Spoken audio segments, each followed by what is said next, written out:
All right. Hello, once more.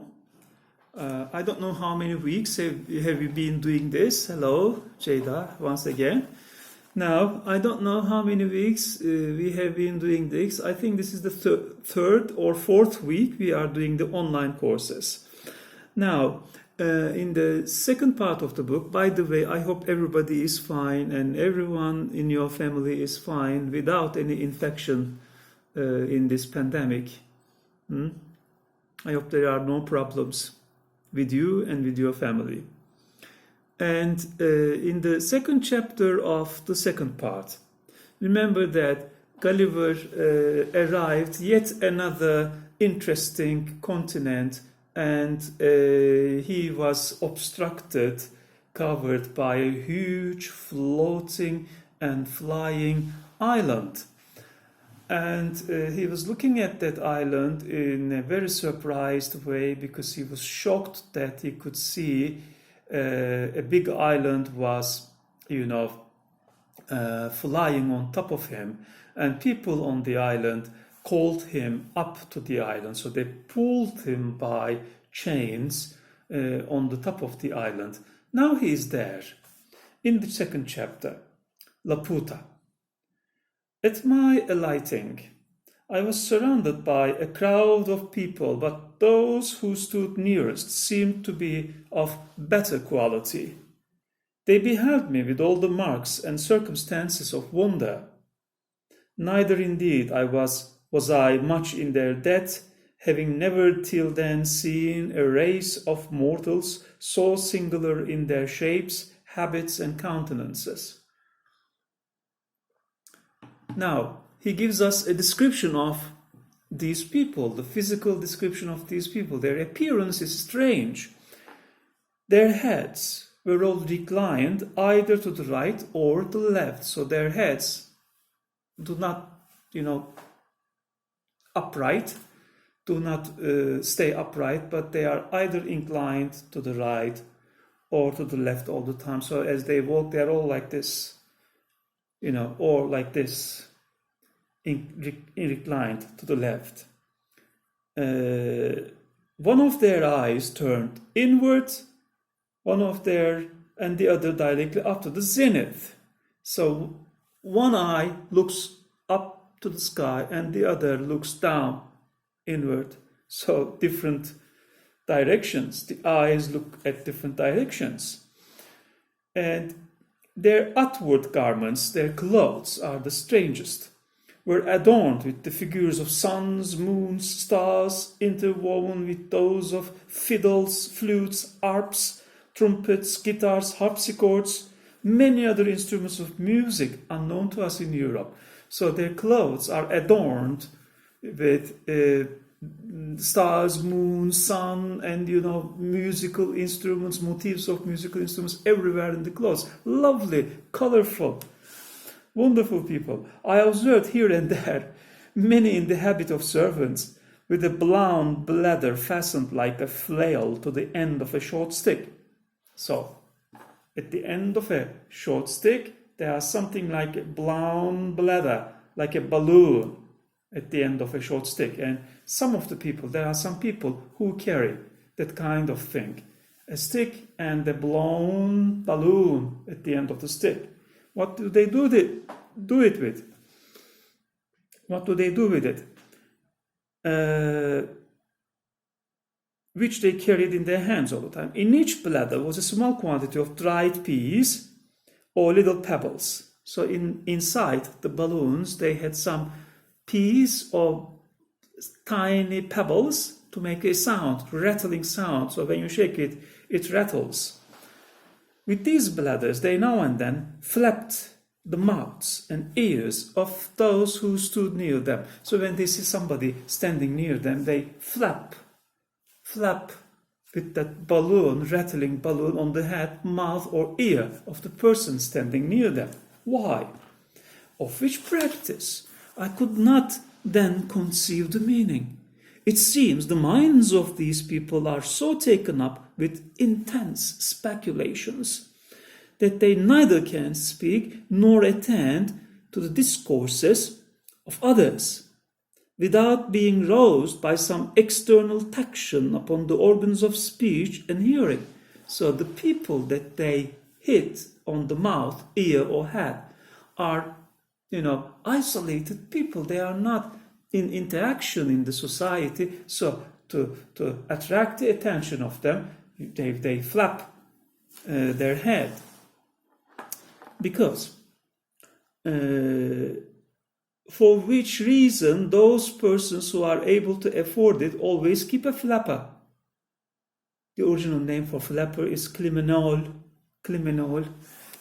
These people pay flappers to stand around them. So when they have to speak, the flappers hit them on the head or the mouth or the ear to wake them up.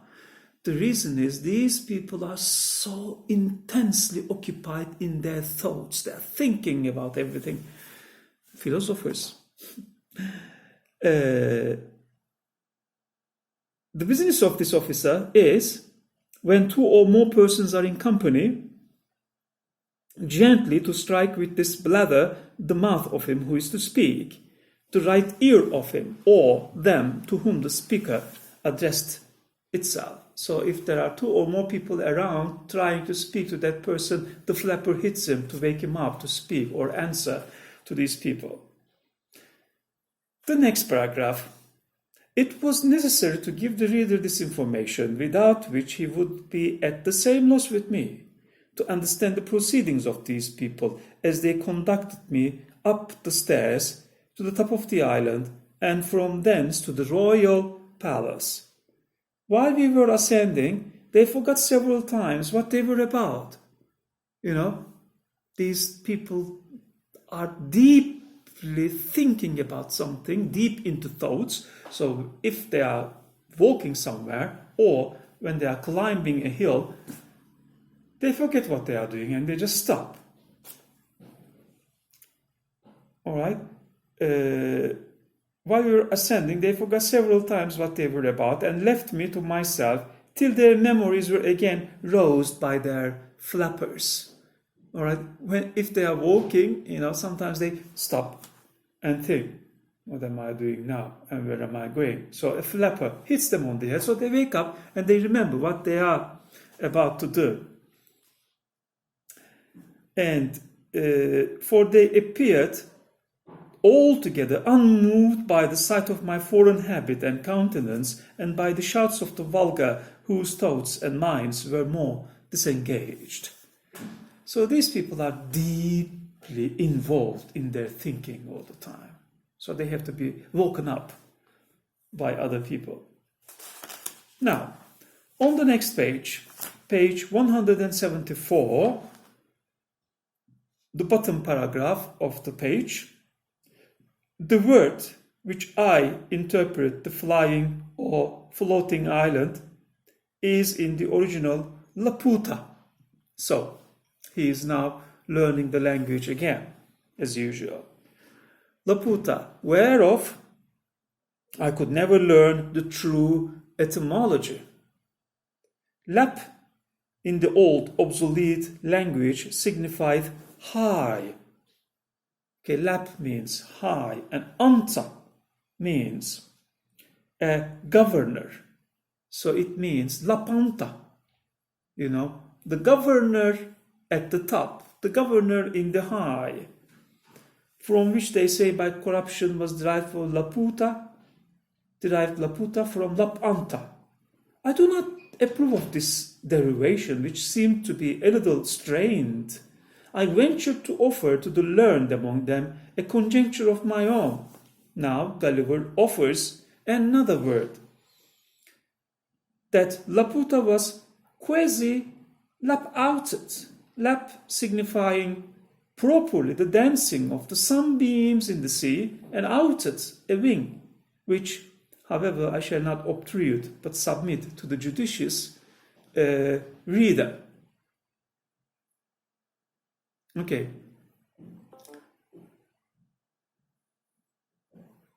Can you still hear me?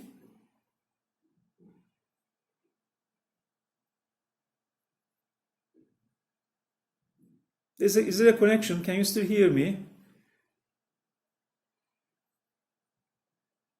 not proper actually, a little bit scratchy. Okay, if it is a little bit scratchy, don't worry, continue watching me, because I'm also recording it on my mobile phone, and I'm going to share it on YouTube, but it's going to be in the evening. Okay, so I'm sharing it, I'm recording it now on a separate camera,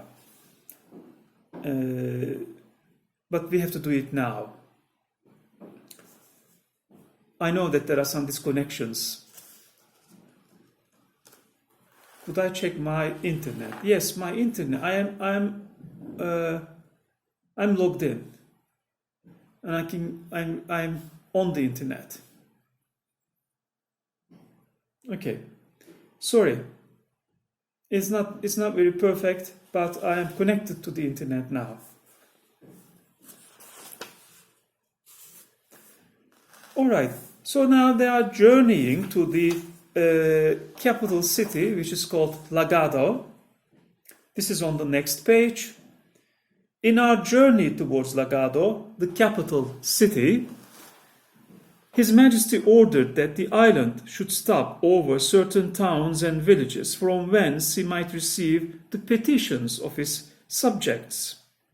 And to this purpose, several pack threads were let down with small weights at the bottom, and on these pack threads the people strung their petitions, which mounted up directly like the scraps of papers fastened by schoolboys at the end of the string that holds their kites.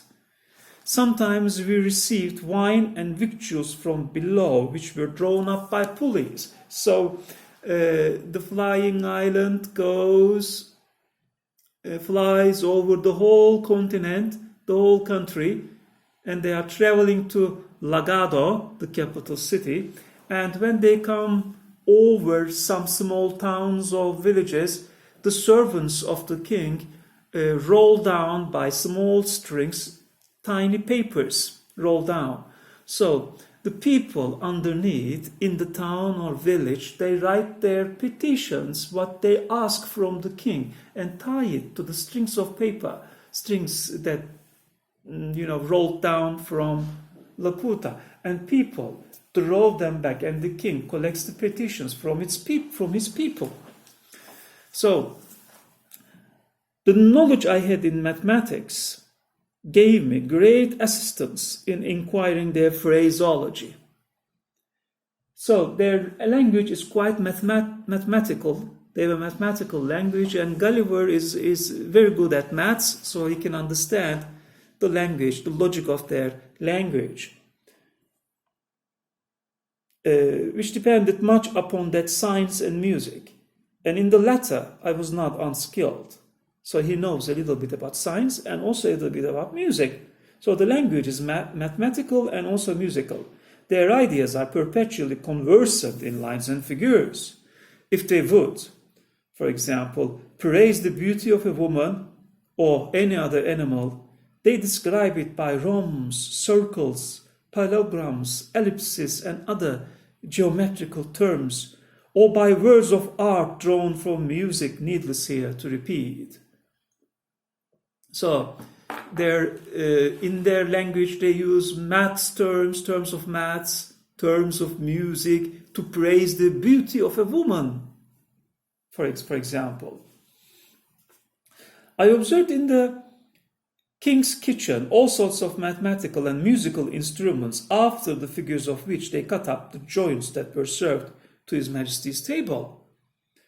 Their houses are very ill built, not very well built, but ill built.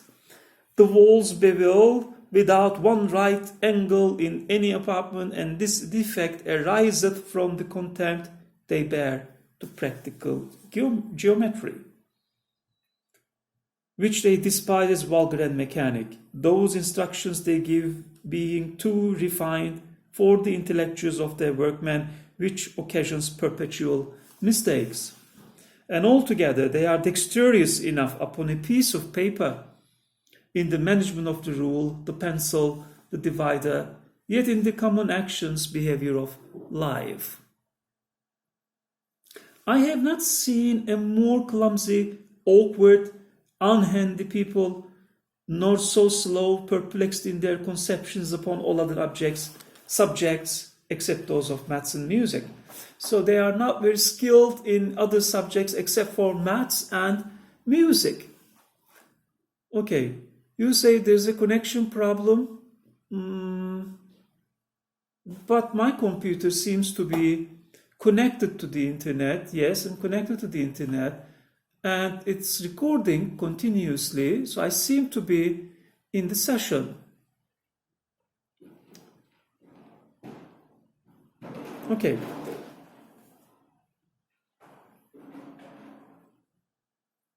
Yes, please check. I'm checking it, but I can see that I am still connected.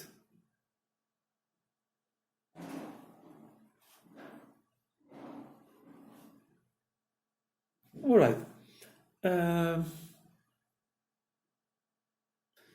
Yes, this morning, in the first session in linguistics this morning, it was fine. There was no connection problem, but maybe now there is, the system might be too busy at the moment. There's no problem in my internet connection at home, but maybe there are too many sessions on the system at the moment, so it may be loaded too much. Okay? But as I say, I'm still recording it on a separate camera, and I'm going to share it on Facebook with you. All right. In the next paragraphs, yes, the servers might be very busy now.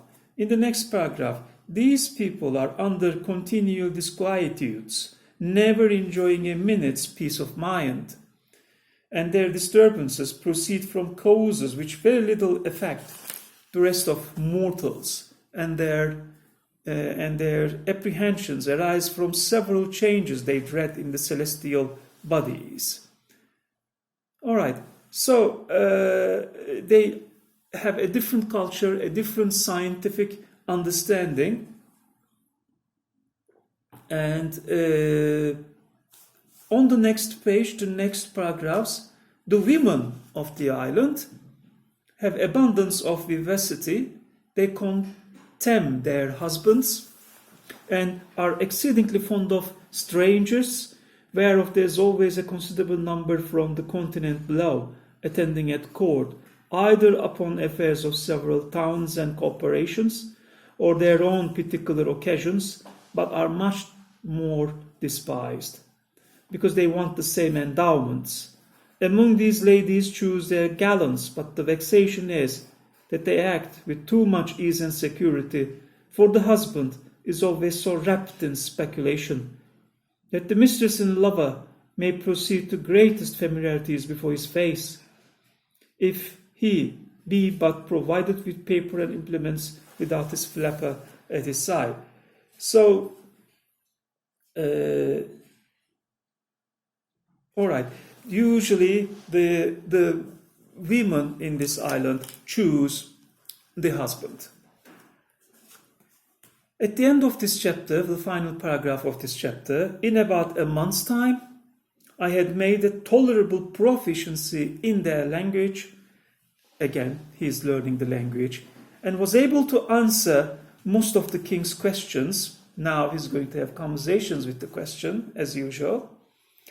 When I had the honor to attend him, His Majesty discovered not the least curiosity to inquire into the laws, government, history, religion, or manners of the countries where I had been, but confined his questions to the state of mathematics, received the account I gave him with great contempt and indifference, though often roused by his flapper on his side. Okay, this is the end of the chapter. I'm closing the session now and start a new session in 5 minutes, and I hope the connection will be better. Okay, see you in 5 minutes.